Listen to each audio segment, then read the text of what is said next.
What do you think when you hear, you're trying to fight your way up the rankings in one of the toughest divisions in the world. You're 12th according to the UFC rankings, and Nick is being offered title fights. I mean, Nick put in a lot of work in Strikeforce, and he's had some big UFC moments. So I know he has a built-up already huge fan base. So I know that helps. At the end of the day, when you're sitting down at that negotiation table, we've seen it over and over already. It doesn't matter if you even know how to spell jab. If you got the fans behind you, that's all that matters. Things like CM Punk and Sage Northcutt and a lot of other. I'm not even gonna talk about the chicks because I don't like picking on chicks, but there's a lot of chicks that don't deserve to be where they put them at, headlining over dudes. It's not whether it's a chick or a guy. It's who's the best card. That's something that I'm seeing a lot too that I would like to touch on. The main event shouldn't be based on gender. The main event, a lot of times when I'm looking at these cards, I'm like, how is this chick headlining over these two dudes that are both studs? They have been fighting, training since they're 7, 8 years old. These chicks just got into MMA like a couple of years ago. Those are the things that really upset me. Nick Diaz, I don't know the intricate details. Maybe they're trying to lowball him. I don't know. I would think he would jump all over it. It's a title fight, but I don't know the details of it. So you're talking about, I assume, Paige Van Zandt versus Michelle Watterson on Fox last year over Uriah Faber in his retirement fight, right? I mean, you've got two girls who, one of them's in her second UFC fight, and you've got a legend of the sport, two bouts down in his retirement fight in his home city.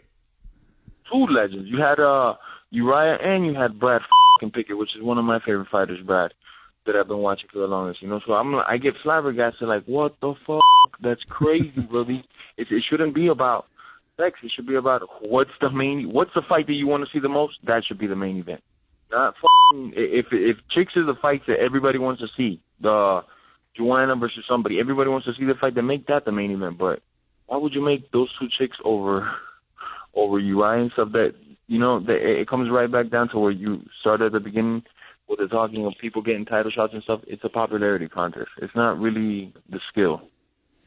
Well, it's funny you bring that up because in the next 4 UFC bouts, 2 of them are headlined by female fights. Shevchenko versus Pena is headlining your card coming up January 28th, and then Holm versus Durandamy for the inaugural 145-pound women's title at UFC 208. So, so you're saying you and Cowboy should be headlining UFC on Fox coming up, right? Not Shevchenko and Pena. I'm not even saying it. It's what the fans are saying. It's what you're saying. What fight do you really want to see on that card? What's the fight that you would pay money to see? You're hard-earned $20. You busted your ass all day. You got $20 to spare. Man, I want to see some good fights. What's the one fight you're gonna pick? It's pretty easy. You know what I'm saying? Mm-hmm. So it's just nuts. Jorge Masvidal on the Sirius XM Fight Club on a Friday. So you've got so again, one more on this for the division. Let's say you're number one contender, right? You're number one in the rankings. You've got, you beat Cowboy Cerrone. You win 2 more fights over ranked guys. You're the number one contender. You're ready for the big payday. And yet they give Nick Diaz the title fight over you. You're saying you're okay with that because you understand the business and he's the draw? Of course not. No fucking way. I'm here busting my ass. Just like I wasn't okay with CM Punk coming into the sport, not having done anything. I don't want to kick a dude when he's down because the dude, I wouldn't even consider to fight him, and I don't want him to hear this interview and think he could call me out or something like that because I wouldn't even fight the dude. It's not fair, I'm a man. That dude is like an actor, So it comes down to that popularity. It's not fair, but I know how the game is going and working.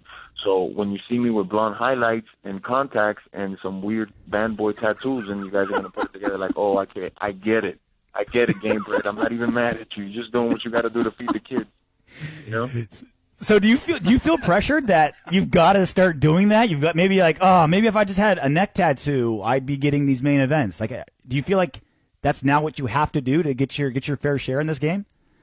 I just fast forward to the future. What I'm gonna look like in the upcoming fight. I'm gonna come out with like a puka shell necklace, highlights. I don't know, something that makes me look band boyish. Maybe a viral internet video of you squashing apples in your hand, something like that. No, I think that's too thugged out. I need something like, I don't know, maybe feeding birds or something. The UFC embedded is you on a park bench, just feeding ducks with a big smile on your face. Eating birds and reading books. How to better myself in 2017, the book says. Wow. See, WME, the land of boy band members and chick fights, huh? So it's a new world. Getting crazy, man. And when you think, I'm a throwback. I started fighting before the Ultimate Fighter, so I'm a throwback to those fighters. You know, I wasn't fighting when like UFC 3 and 4 came out, but I'm a throwback to those guys because those guys were just fighting because they loved to fight. They didn't care about being famous because there was no fame then. And the little bit of money, it was wipe your ass with money. It wasn't nothing for all the sacrifice you were doing. You were fighting because you wanted to fight. And when I got into fighting, that's what it was. It was just fighting. It was just mean dudes.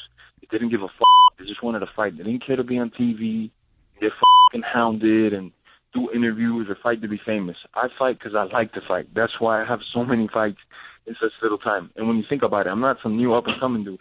I've been doing this shit. This is what I like to do is fight. So I'm a throwback. If you're a dude that likes to watch fighters, make sure you tune in January 28th.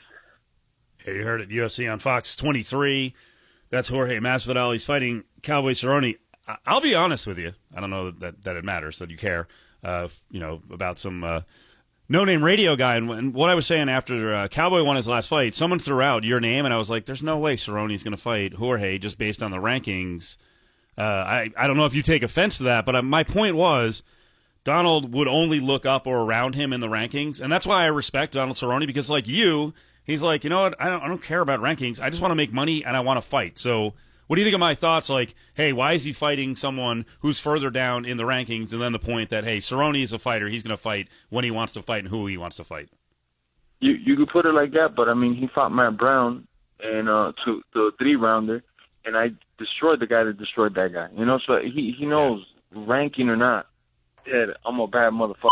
You know, that number, like I said, I could have number 1 by me if my background was in boy band shit. You know what I'm saying? That ranking. So wait, let me break in here. So now you think that even the rankings may be affected by, like, that it could be a popularity contest, that this is not like an honest set of rankings just based on results? Honestly, for some dudes, I see them get fast forward through the rankings. No, I know so. You look at the skill set, you look at who they've beaten, and you're like, how's this dude just getting plummeted there? And then you see the Instagram account, and it's 50 naked selfies, and then everything starts to make sense. You're like, oh, okay, this guy's just putting himself out there. You know, he's selling his soul for this, I guess, you know. So speaking of Donald Cerrone, he spoke to Sports Illustrated. Now, he's not really a trash talker, right? I mean, he's normally pretty respectful, all smiles, hey, I'm just here to fight, respect to my opponent. But he told Sports Illustrated, Masvidal's the only crazy lunatic that will take the fight with me. You know he's crazy if he's taking a fight with me in only 5 weeks, but I'm better than Masvidal top to bottom. Whether it goes to the ground, wrestling, striking, it doesn't matter where the fight goes. Even when it comes down to cardio, I'll have him beat. That's not really like... That dude is a funny dude, I'm going to tell you. He's playing to the public. Look what he's telling the public right off rip. This guy has to be crazy to fight me. So you're thinking, bro, Cowboy Cerrone has to be a Wild Wild West killer. No, it's the other way around. He's the one that's taking the fight with me. He's the one that's probably not right in the head. And you know something? Me and Cowboy worked out together over, I don't know, I want to say 5-6 years ago. When he said the wrestling thing, that he's better than me in wrestling, and I'm going to tell you, not few dudes have hurt my feelings in the sport. It hurt my feelings that this dude would think he's better than me in wrestling, because we've wrestled together. And he knows that the type of athlete and competitor I am on the mat, just on the wrestling mat alone. I'm not talking about fighting or nothing like that. Just when we wrestled, he knows what I did to him. So for him to say that he's a better wrestler than me, that lets me know, man, I'm in his head so much he has to make up shit. He's going into the fairy tale land of bullshit, because this dude got dumped on his head a couple times, then he realized, you know what, I'm just going to drop guard, because there's no taking this guy down, and there's no landing nicely either. You can ask him about that. You get him on your show, ask him, hey, Masvidal said you guys worked out together and you were dropping guard like a chick. See what he says, because you could have handled the wrestling. So where do you get this conclusion that now all of a sudden you're going to out-wrestle him? What, you read some Dan Gable books and my wrestling got worse and only yours got better? This guy's reaching into fairy tale land.